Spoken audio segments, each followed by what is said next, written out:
Let's go over my thoughts and ratings of the 8 books I read in the 13th week of 2026. The Truth About Ruby Cooper by Liz Nugent publishes on August 25th here in the US. It follows the POVs of Ruby and her sister Erin in the aftermath of an event that took place involving Ruby. We follow these characters throughout their lives as they deal with the ramifications of that incident. This book has some really heavy themes such as SA and the implications of these allegations, generational trauma, the implications of alcoholism, and emotional turmoil. I found Ruby wildly unlikable due to the nature of her mistakes. I found her absolutely unredeemable, and I just could not stand her throughout this story.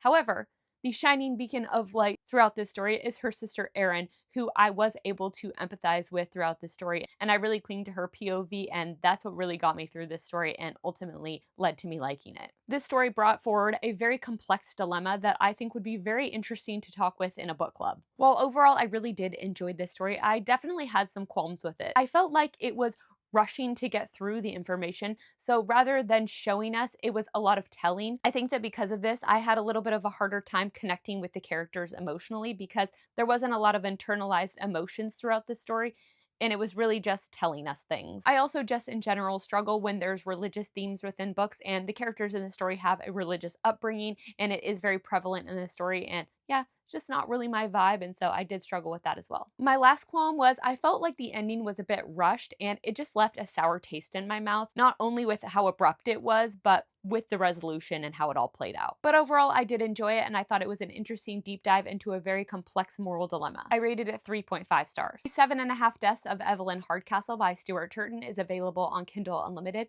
This is the UK edition, that's why it's called the 7 Deaths of Evelyn Hardcastle. This was recommended to me by my friend and fellow booktalker, Emily. This follows a man who finds himself waking up every day in a new body with the task to solve an unaliving of a woman named Evelyn Hardcastle who hasn't died yet, but she also has 7 times. This has a very unique premise, kind of like a sci-fi dystopian approach to an Agatha Christie style unaliving mystery. I really haven't read anything like it before, and I thought that it was really intriguing, and in the first probably 40%, I was completely locked in and really invested in the story. But I will say that after a bit, it did get a little bit repetitive due to the nature of the story where the characters are in this loop and they're living the same day over and over again.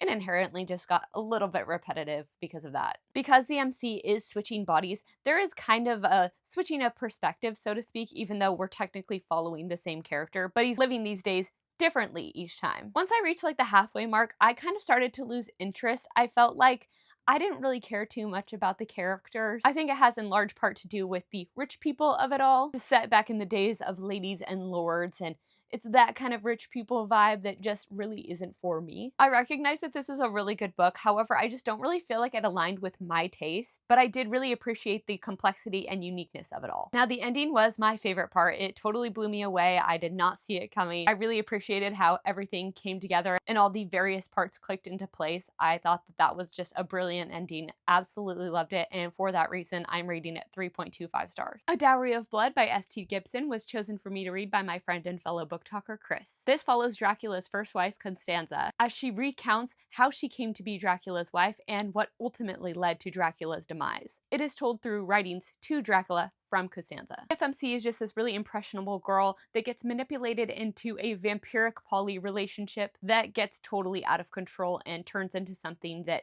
she doesn't remember signing up for. The prose in this was irresistibly beautiful, and I feel like every review I've seen of this book mentions it, and it's just true. Some people say it's flowery. I didn't feel that way. I enjoyed it a lot. While some of the scenes in this book are erotic in nature, as somebody who doesn't like on-page spice, I really thought that the spice level in this book was digestible for someone like me. This book, of course, explores themes of manipulation, control, toxicity in a relationship, the intricacies and implications of a polygamous relationship, self-exploration, personal autonomy, and Stockholm Syndrome. I had a really easy time empathizing with the FMC in this short read. The vulnerability with her emotions and everything she went through just made it really easy to root for her. I loved the female rage and the revenge and the empowerment that these women build throughout this story. I thought it was so powerful. While this is a pretty short read, I felt like the overall message was kind of overdone at points, and it just got a little bit repetitive in different places. Ultimately, this is heartbreaking, satisfying, and entertaining. I rated it 3.75 stars. Mood of the Crusted Snow by Waubgeshig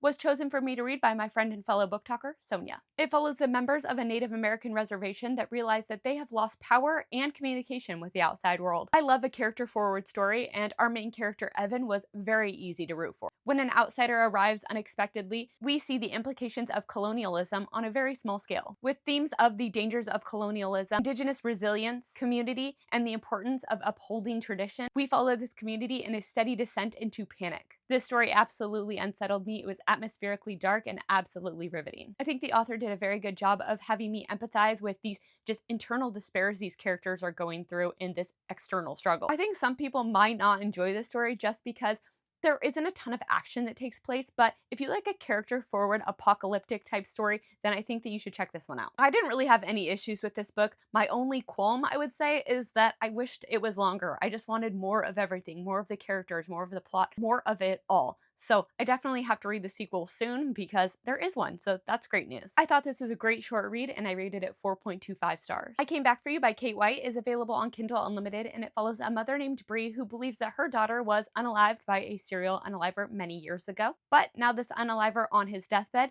admits to a bunch of other unalivings, but not that of Bree's daughter, forcing Bree to confront the fact that her daughter's unaliver may still be out there. Throughout the story, we follow Bree as she goes back to the scene of the crime and reevaluates everything she thought she knew. This book has themes of grief and navigating loss, strained relationships, and confronting one's own beliefs when new information is presented. I thought this story was really easy to read. It had a bunch of plausible red herrings placed throughout, but ultimately I had my theory and I stuck to it for the most part. I did get kind of led astray at one point, and I wasn't entirely correct in my theory, but for the most part I was right. And while I will say I'm pretty good at guessing twists at the end of books, and it doesn't typically hinder the experience, I thought that this one was ultimately pretty anticlimactic and just didn't really stand out to me amongst so many other thriller twists that I've come across. Overall, this was a solid mystery thriller that kept me engaged throughout and I thought was entertaining, but ultimately just didn't stand out, so I'm rating it 3.25 stars. Feast While You Can by Mikaelia, Clements, and Onjuli Datta was chosen for me to read by my friend and fellow booktalker, Madison. This follows Angelita, and she is an alt-queer woman that is living in this very conservative small town that is basically a ghost town when it's not summer. And when an acquaintance from her past shows up in town,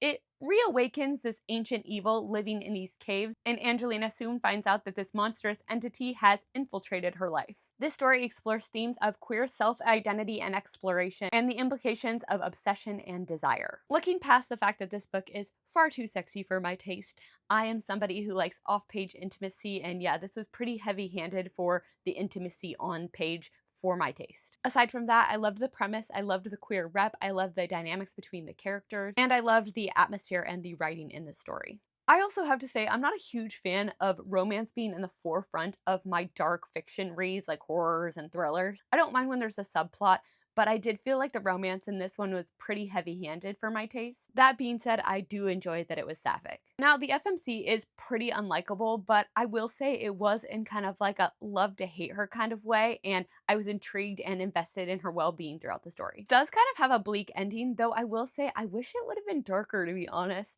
But overall, I really enjoyed the themes in the story. Though it was a little bit too spicy and romance forward for me, I really appreciated the story and thought it was a memorable and haunting read. I rated it 3.75 stars. All His Pretty Girls by Charly Cox is the first book in a series, and it was chosen for me to read by my friend and fellow booktalker, Bree. It follows Detective Alyssa Wyatt as she hunts down a serial unaliver. In this story, we not only get a POV from Alyssa, but we also get a POV from the unaliver. This is a police procedural cat-and-mouse style thriller where the roles interchange. This is addictive and fast-paced, and I was just flying through it. It has themes of revenge and obsession and confronting one's trauma, and it was truly just so entertaining and it kept me engaged throughout. Usually when I'm reading a thriller, I go into detective mode, but the day that I read this, I just really wasn't in detective mode. I just kind of wanted to just read, and that made the experience a lot more fun because I did not at all see the ending coming. It totally blew my mind, and it made me feel dumb, and I love when a thriller makes me feel dumb. Maybe had I thought about it a little bit longer, I could have put some pieces together, but I'm glad that I didn't. It blew me away. I really loved it. I rated it 4.25 stars. Dark Sisters by Kristi DeMeester was chosen for me to read by my friend and fellow book talker Rachel. It follows 3 different women in 3 different centuries as their lives are affected by these entities known as the Dark Sisters. We have Anne, who was living during the time where women were being accused and persecuted for witchcraft. Then in the 50s, we have Mary as she starts to fall for a woman outside of her marriage with her husband. And then in the 2000s, we have Camilla, who is the rebellious daughter of a preacher. All 3 women are living under the scrutiny of societal expectations, and we explore how much or how little has changed, while simultaneously unraveling the secrets behind these figures, the Dark Sisters, that seem to be both a symbolic and literal curse that these women are dealing with. One of the first things that I noticed about this book is how the structure of the story reminded me of The Bewitching by Sylvia Moreno Garcia, which I really loved, and so I appreciated that in this story. It made it feel kind of familiar, yet still unique. The story, of course, explores themes of societal expectations, as I said, but also religious control, misogyny, and generational trauma. I loved this. I thought that it did a perfect blend of historical and modern, chaotic energy and control. And it was slowly haunting, but it still kept me on the edge of my seat. I thought the flip-flopping POVs and timelines were done seamlessly, and the women were all so well fleshed out. I had a very easy time rooting for all 3 of them. Now, I do have to admit that